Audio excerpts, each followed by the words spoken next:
This is The Roadmap with Lee Heisman. Hello, everyone, and welcome to The Roadmap, exclusively here on ASBN.com. I'm Lee Heisman, and every week we bring you some of the brightest entrepreneurs, CEOs, and business owners who are climbing the ladder, scaling their businesses, and thinking about how one day to exit stage left. Today, we have a very special guest, all the way in from over the pond, Dublin, Ireland, Dr. Lollie Mancey. Thank you so much, Dr. Mancey, for coming in. PhD in organizational learning, anthropologist, and really, to be honest with you, since listening to you speak this morning and spending time with you, rock star. Rock star, I don't mean musical rock star, but business, thought process, rock star. I'm so excited for this interview. I'm going to just leave it to you. Talk about what you do. First, why you're over here, more importantly. And I know it's not just to come on the show, but I'm so glad we grabbed you. Talk. It is completely up to you how you want to run with this. Thank you very much. So I am an anthropologist, and what that means is that I look at how society is changing and sort of the cultural landscape, firstly. I ended up moving into innovation and entrepreneurship. I'm also an entrepreneur. I have 3 businesses. And I'm the program director in University College Dublin in innovation and entrepreneurship. So with one eye on the future, I'm also working on things like government think tank, workplace of the future. I design courses for the jobs that don't yet exist. And I do look very strongly at that intersection of human plus technology and what that means for us as a society, but also how we might change and adapt, and indeed how we're changing right now. Well, you know, I know you're overseas, but we talked about the regulations that you might experience overseas, but when you come to the United States, it is literally the Wild West. Yeah, so I think what you're talking about is generative AI. So in terms of artificial intelligence, we have just passed and enacted the EU AI Act, meaning that all the European Union has now guardrails and boundaries in terms of what can be used and what doesn't. For Irish companies, that's fine, working within Europe.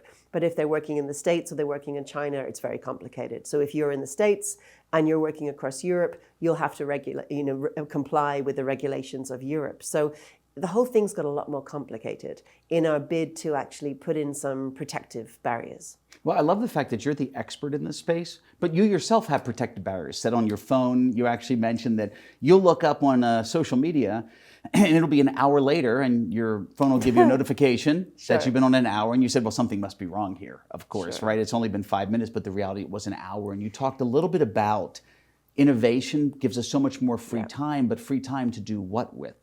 Right, so your phone is designed, the smartphone is designed to keep you in time blindness. So I think I said to you before, it's like the Las Vegas casino of tech, right? So it's designed to keep you in there and you're getting a dopamine hit from the reward, which means something interesting that you like or you laugh at, or a cat video or whatever it is.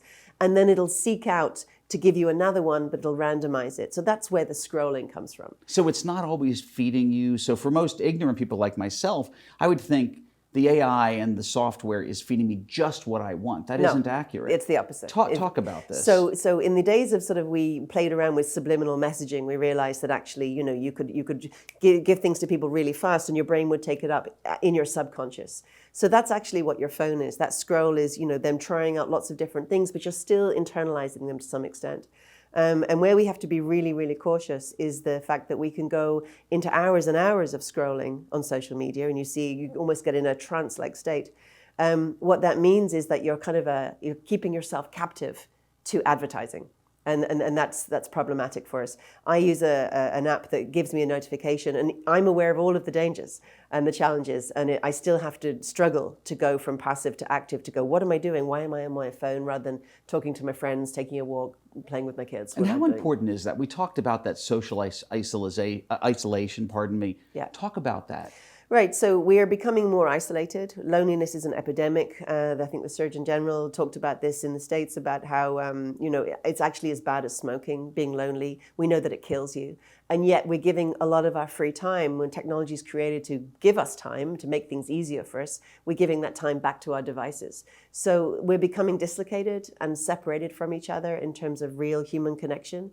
And that's having a lasting impact on our mental health and how society operates. So I want to keep leaning into all of your expertise, but I have to talk about a personal note, because you said when you're back home in Dublin and you have to do a few errands or go into the community, it might really only take you 20 or 30 minutes to do those activities, but you have to account for 2 to 3 hours.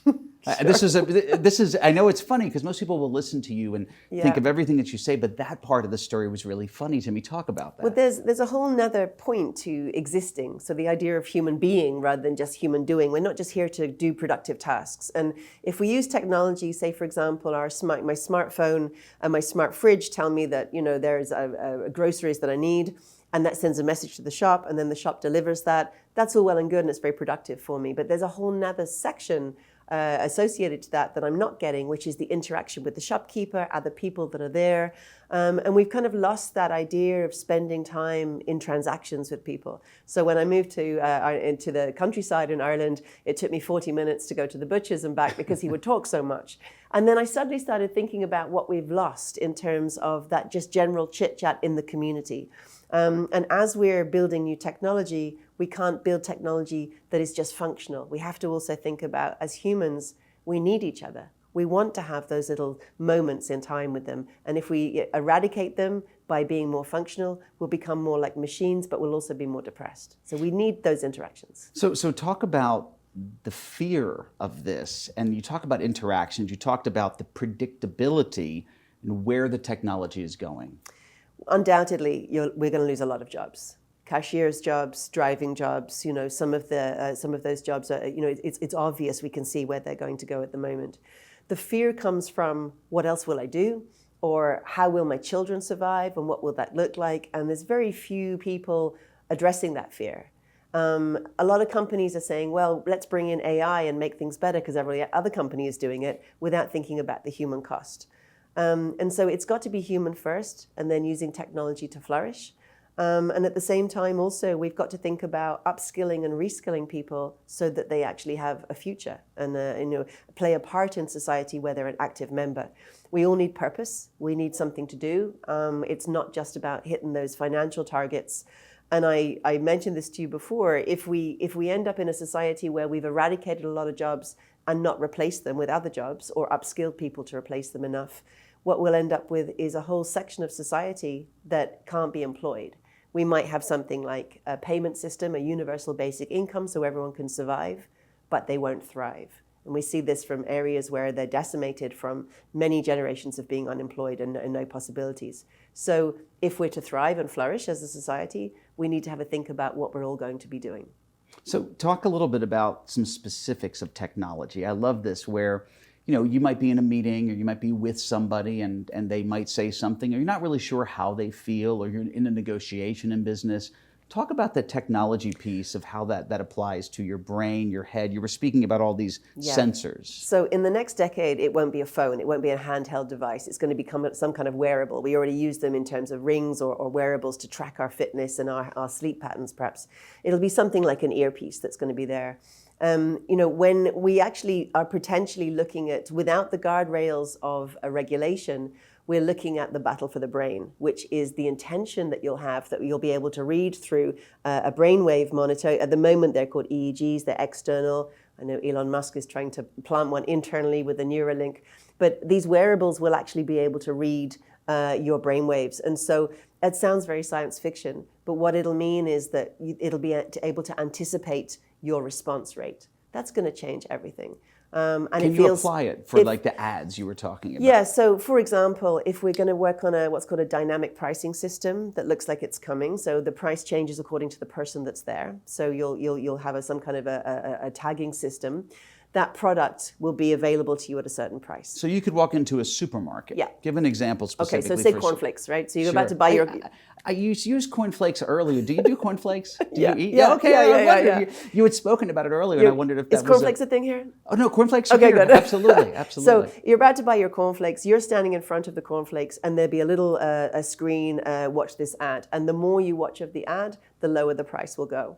But it'll be able to see whether you're actually engaged with the advertisement according to the little sensor that's here. What that means is if you don't want to watch any ads, you've got enough money, you can just bypass that and pay the higher price. But the price will potentially drop. So they bring in this kind of technology, it's going to mean that a certain part of society is going to be advertised to more. So we have to, I'm really on a mission to go from passive to active. Let's understand how all of this works, but also understand the fact that we can't just be sort of sitting ducks. to the marketeers. We have to be very smart and understand it's going to take on a whole nother level of clever. I like that. And then hopefully no one says, let's get AI to figure it out, right? We hope that isn't the case. Look, AI is like a team member. So at the moment you might use ChatGPT, and it's like an extra team member or an added assistant perhaps, right? So you don't say the calculator is cheating. You just go, I'm going to use the calculator, and it's an additional service, and it works for you. With something like generative AI and ChatGPT, at the moment it's around 160 IQ points. It's around the same as Einstein. That's ChatGPT 3.5 and 4. 5 yet hasn't been developed. It's in the process of being. What we realize then is it's probably a very smart person in the room at the moment. However, the data that it's working from is the whole internet. So it's based on all of the biases and all of the bad things as well as all of the good things. So firstly, we have to clean that data from the beginning of the internet to now. That's huge, right? Because otherwise it's making assumptions and it's building in discrimination. So not everything that comes from it is good because it's built on all human experience. And we're not all good. So as a consequence, we've got challenges there in terms of what that looks like. But ChatGPT 5 that's coming out potentially, or any of these other assistants, is going to be exponentially smarter. So we can then use this added assistant team member to say, okay, you're 10 times Einstein. What do you think about some of these solutions or solutions to the problems that society is facing? That's the good side of it. The negative side of it is also going to be smarter in terms of cyber attacks, cyber technology, deep faking, and all of those things that we currently now can't really understand what's real and what's not real. So it's the generative AI is neither good nor bad. It's how it's used. How it's used. I was, and I'll do my very sophomoric approach to reading an article about the new AI technology coming out, how it circumvented the CAPTCHA. Are you familiar with the CAPTCHA? Yes. Or CAPTCHA, is that the Yes. correct terminology? Yeah. That, where you put the block together, and what it did while it was trying to get through that phase was it hired a human being. It contacted a human to hire them, and the human asked questions, this doesn't make sense, and the AI lied and said, no, I'm not a robot, I just need you to do this because I'm visually impaired. It's there to solve the problem, Yes. and it used the best way it could to solve that problem. So it's ingenious. Ingenious. But it doesn't mean it's moral. It's exactly correct. So talk about, again, our time flies, but I can't let you go anytime soon, as long as I can keep you here. Talk about our solutions. Talk about what people can do. I know real quick for people, and before we leave, you have a radio show that you host. Is that correct? Yeah, I have a radio show. I have a podcast called An Entrepreneur Like You, and I'm currently in the middle of filming a TV show called Futureville, which is about Ireland 2050. And we're asking people these exact things. What are you afraid of? What do you think it'll look like? And everyone has the same answers, which is like, what will the world look like for my children? That's what we all worry about. Will it be okay for them? How will they thrive? And so what we can do is we can look into the future and say, okay, 2050, the world might look like this. And then if there's things that we don't like about those scenarios, we can retrofit, we can work backwards. So some of the things, at the moment, that future is not yet written. We don't know. I can kind of, look at some trends and we can guess, but we don't really know the consequences of what we're creating. I think that generative AI and how smart it's going to be has the possibility to solve hunger, poverty, potentially, in many cases, a lot of the healthcare issues, the medtech that's coming out, the ability to spot things that we haven't yet been able to see.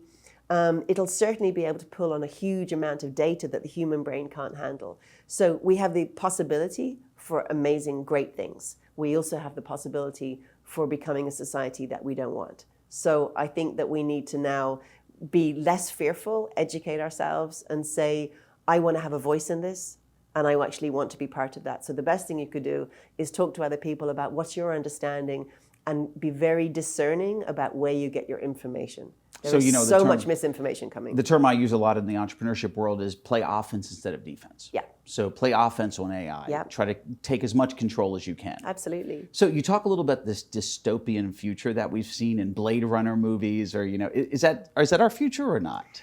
I like to think not. I'm a tech optimist. I think that if we create a future that's just all around sort of shiny steel sci-fi, we're not going to flourish very well. The things that we know we need is nature. We need detox. In terms of moving away from the technology sometimes. We need companionship. we need human beings. So I would like to see a world that is, we help rebuild biodiversity. We can help solve some of the energy problems that we have at the moment. So again, this is why it's not good or bad. Generative AI needs data centers. It needs clean water. We've got huge challenges with the environment. But I think we can harness a lot of it to work together for common solutions. So I like to think that what we do now is going to play into the design of that future life. I think if we leave it to the tech companies, it's going to be a world that feels a little soulless. And I don't want it to be devoid of soul. I want it to be beautiful. I agree 100%. So again, to be frank, like you said, you called yourself out. You yourself sometimes get caught in the social media 100%. bubble, and this is your whole career in life. Yeah. You do recommend that app or an app like that for people? Yeah, I think, monitor what you're doing. Have a look at, how long you think you're touching your phone for or being around your phone and how much you're actually using it for. And just being very conscious. The other thing that's really interesting is very often we'll pick up our phone first thing in the morning. It's the first thing we do, literally as soon as our eyes are awake. When your brain is coming out of the dream state, actually your brain is more susceptible. So there's research now that shows that first 20 minutes of your day, if you're looking at your phone, you're going to seek out your phone more often during the day. So it's kind of, you're getting that dopamine hit early. So that's absolutely a beautiful golden piece of information. So your advice for any viewers today, they're not going to half an hour of your day, tech-free, have a cup of coffee, hug your children, kiss your partner, and open the window and see the world. Now, people are watching this are going to say, wait, she said 20 minutes, now she said a half an hour. There's 10 minutes matter. Like, that's not a perfect science, but like the first thing you should do in the morning shouldn't be your technology. Like Okay. and get an old-fashioned alarm clock and put your phone somewhere else. People worry about not being able to be contacted. Your phone will ring if people need to contact you, like that. But go the other way. Protect your sleep, protect your mental health. A lot of us feel worse about ourselves after scrolling. Firstly, you don't realize how much time has gone past, but also it's not really the same way you feel great after a walk or you feel great after some exercise. We weren't designed to be sedentary, sitting. We've got issues with our back, with our neck, with our hands. Here's a fun fact. Gen Alpha, the smallest ones, that are sort of like 15, 16 years old, have a small crook in their little finger at the moment in one generation. No. In terms of evolution, they're actually adapting physically to the way they hold their phones. Holding their phone, oh my And we're gosh. all adjusting that way. So the best thing you could do is not, move away from the technology, but just be really mindful of how you're using it. So I Dr. Mancey, I can't believe we had the fortune of you coming out today. You're very welcome. So you have a new friend in myself. Where do people find that TV show or the podcast? That podcast they can grab on Apple Podcasts? Yeah, it's on or Apple and Spotify. It's called An Entrepreneur Like You, and I try to champion. It's mainly Irish entrepreneurs, but amazing stories. And then I have a website, drlollie.ie. .ie is the Irish way. And then LinkedIn, Dr. Lollie, Lollie on And they LinkedIn. can find the show when it comes out and gets The show will be produced through posted that there. as well. Yeah, Thank you so much for coming on the show today. my pleasure. Oh my gosh, ladies and gentlemen, I'm going to use a line that I actually made a t-shirt of this years ago, and you said it to me in the car. Comparison is the thief of joy. Comparison is a thief of joy. We want to do exactly what you say. Thank you so much for joining us today. I hope this show was as insightful for you as it was for me. We hope to see you again next week on another episode of The Roadmap. Thanks for watching The Roadmap with Lee Heisman.